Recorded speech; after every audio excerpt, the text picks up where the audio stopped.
Uma boa história de terror se torna ainda mais arrepiante quando é baseada em fatos reais. Seja contada em livros, filmes ou documentários, o fato permanece. Tudo aquilo, um dia, foi a realidade assombrosa de alguém. Neste caso, foi a realidade vivida pelas famílias DeFeo e Lutz, durante o tempo em que habitaram a casa em Amityville, Nova York. No outono de 1974, uma família de 7 pessoas seria subitamente reduzida a apenas um sobrevivente, aquele que cometeu o crime. Antes daquela noite fatídica, os DeFeo já não eram um lar feliz. Rumores diziam que Ronald DeFeo Sr. era um homem hostil, abusivo e autoritário. Seu comportamento sufocante teria moldado Ronald Jr., conhecido como Butch, em um jovem profundamente perturbado. A família possuía uma oficina mecânica onde Butch trabalhava, pelo menos quando não estava em bares, desperdiçando tempo e mergulhando em vícios. Com o tempo, ele se tornou dependente de drogas e álcool, tornando-se cada vez mais violento com os próprios familiares. Certa vez, chegou a apontar uma arma para o pai. Em outras ocasiões, agredia os parentes em explosões de raiva. Então, nas primeiras horas de 13 de novembro de 1974, Butch enlouqueceu por completo. Armado com um rifle, percorreu os cômodos da casa, executando cada membro da família enquanto dormiam. Um dos detalhes mais estranhos foi a ausência total de sinais de luta. As vítimas estavam todas deitadas de bruços, como se tivessem sido colocadas assim. Mais inquietante ainda, ninguém ouviu os tiros, nem vizinhos, nem familiares. O rifle não tinha silenciador e, segundo relatos, apenas o cão da família latiu naquela noite. Após o massacre, Butch tomou banho, se vestiu para o trabalho e saiu de casa como se nada tivesse acontecido.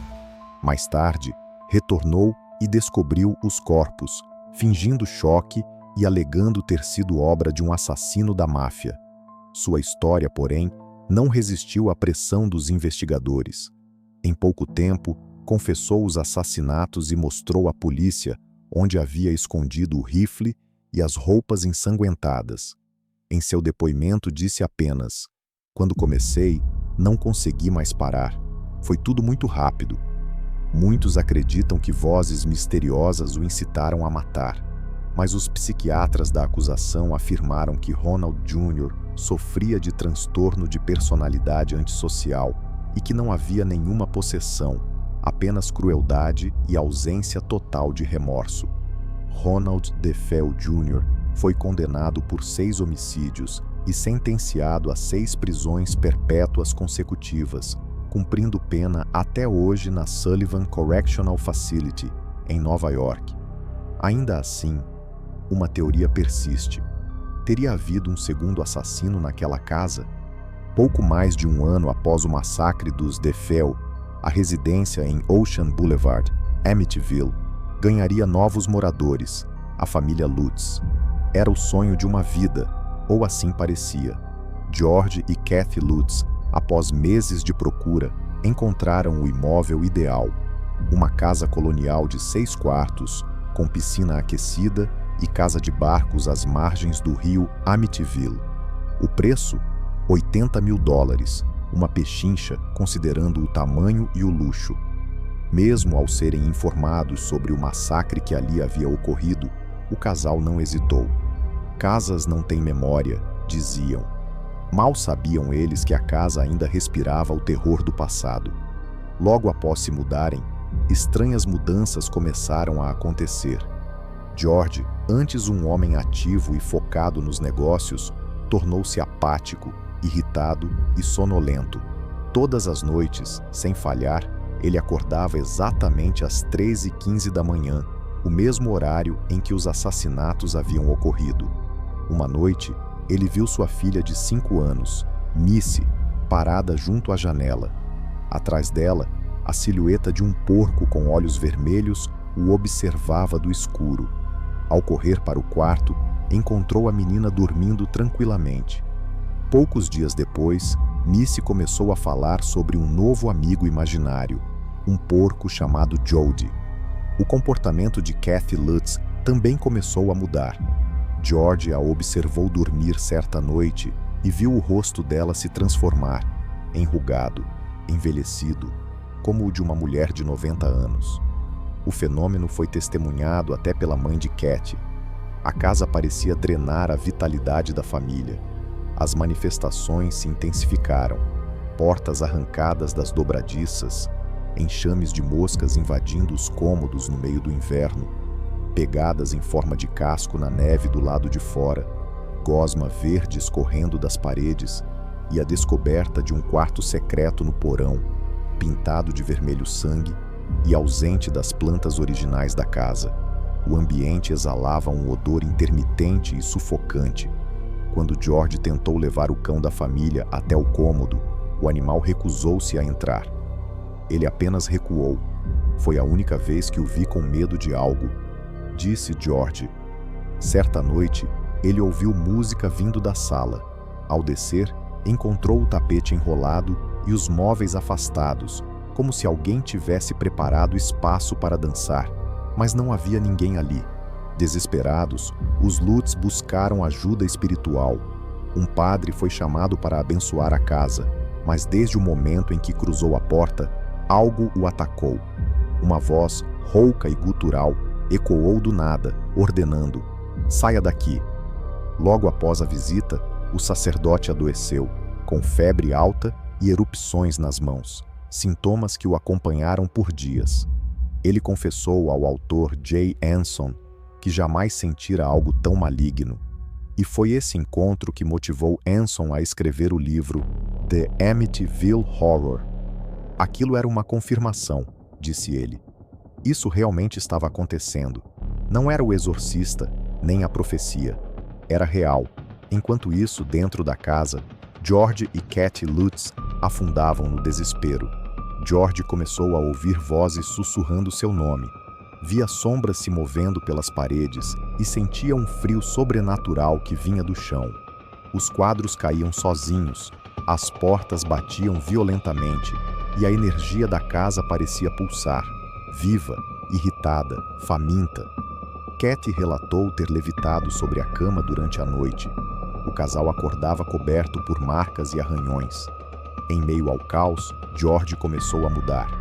Seu comportamento tornava-se agressivo, quase possessivo. Ele bebia mais, gritava com os filhos e parecia não reconhecer a própria esposa. Tudo acontecia enquanto uma presença invisível observava de cada canto escuro da casa. Jay Anson, ao se encontrar com o padre novamente, ouviu o relato final que selou seu destino. "Padre, o senhor acredita que o que os Lutz viveram foi real?" "Eu acredito", respondeu ele, "porque ela tentou me avisar para nunca entrar lá." Na noite de 14 de janeiro de 1976, apenas 28 dias após a mudança, algo aconteceu. Um grito ensurdecedor, portas se abrindo sozinhas, janelas quebrando, e a família saiu correndo da casa no meio da noite, deixando tudo para trás. Roupas, móveis, brinquedos, fotografias. Eles nunca mais voltariam. Depois da fuga dos Lutz, a história tomou vida própria. O autor Jay Anson reuniu os depoimentos da família e, em 1977, lançou o livro The Amityville Horror, uma obra que se tornaria um fenômeno instantâneo, misturando terror, trauma e o sobrenatural. O Los Angeles Times descreveu o livro como fascinante e assustador. Críticos apontaram que seu sucesso refletia a ansiedade e o medo vividos pela sociedade americana dos anos 70. Inflação, desemprego, escassez de petróleo e agora, o medo do mal dentro de casa. A narrativa unia o terror familiar de um homem dominado por forças obscuras, a presença de um sacerdote em conflito espiritual e o colapso da sanidade, elementos que ecoavam em clássicos como O Exorcista, O Iluminado e Tubarão. Jay Anson, ao ser perguntado se algo estranho aconteceu durante a escrita, respondeu: Não, apenas um ataque cardíaco, mas culpa o cigarro e o estilo de vida, não a casa. No entanto, ele admitiu que amigos que leram o manuscrito tiveram experiências sinistras.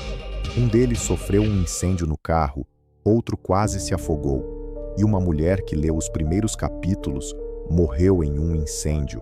Curiosamente, em todos os casos, o manuscrito permaneceu intacto, sem uma única marca de dano. Em 1979, o primeiro filme foi lançado, estrelado por James Brolin. A produção começava com o massacre dos DeFeo e retratava a casa como uma entidade viva, quase respirando maldade. Em 2005, uma nova versão, estrelada por Ryan Reynolds, trouxe uma visão ainda mais sombria, mostrando os fantasmas das vítimas e ampliando o horror psicológico. Ambas as versões mantiveram o cenário real da casa em Amityville, ainda que os detalhes variem entre os filmes e o livro, especialmente no destino do padre, ora cegado por enxames de moscas, ora amaldiçoado por febres e visões. Desde então, 4 famílias diferentes viveram na casa. O endereço foi alterado a pedido de um dos proprietários, tentando apagar a infâmia. A residência foi vendida pela última vez em fevereiro de 2017, por $605 mil, bem abaixo do valor que já alcançara anos antes. Nenhum novo morador relatou eventos sobrenaturais, mas o silêncio pode ser apenas parte do pacto que a casa exige. Porque, independentemente das dúvidas e dos céticos, os assassinatos aconteceram ali, e isso é inegável. E se há algo que a história de Amityville nos ensinou é que, às vezes, as paredes guardam o que os vivos preferem esquecer.